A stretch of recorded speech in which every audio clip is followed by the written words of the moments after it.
Hi, my name is Ian Cash. I spent 3 years in the admissions office at Johns Hopkins, and I've spent 5 years in Asia working as a college counselor, helping students like you to achieve their dream of getting admitted to their top choice university in the US. And I'm here to help you with the very same thing.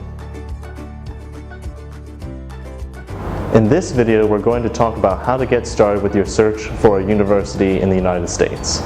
When it comes to figuring out which school is the best school for you, it's important to consider a lot of factors besides just what other people tell you is the best school.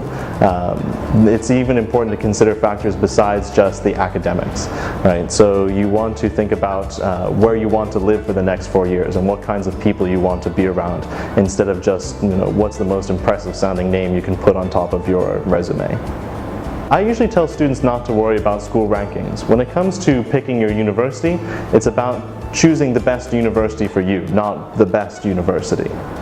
What you should consider aside from the rankings is you should consider things like how big the school is. That's important because you need to think about what is the best education for you. So some students prefer big schools because they like having big classrooms with lots of students in them. They find it easiest to learn in big lecture halls where they're not asked to participate a lot. They can just sit down and listen. Other students want to have a more hands-on approach from their professors, so they prefer small universities because those offer small classes.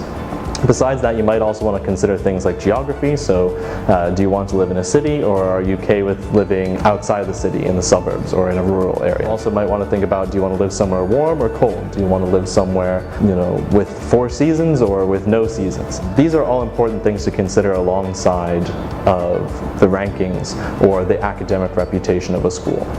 Well, one of the best local sources for Filipino students to find out more about opportunities for education overseas is the Edukasyon website, edukasyon.ph. In addition to that, it's important when thinking about universities to try to find out as much as possible what life is like at the university. So I usually counsel students to avoid the admissions department websites of universities because those give a very misleading picture of what the university is like. Instead, you should look at websites like Niche or College Confidential so that you can find out what students are saying about the actual university. In terms of books, the #1 book that I recommend for students is the Fisk Guide to Colleges. That book gives good recommendations on what universities are like other universities. So if you already know one university you're interested in, that book will let you know what other universities are similar to it so that you can start to expand your college search.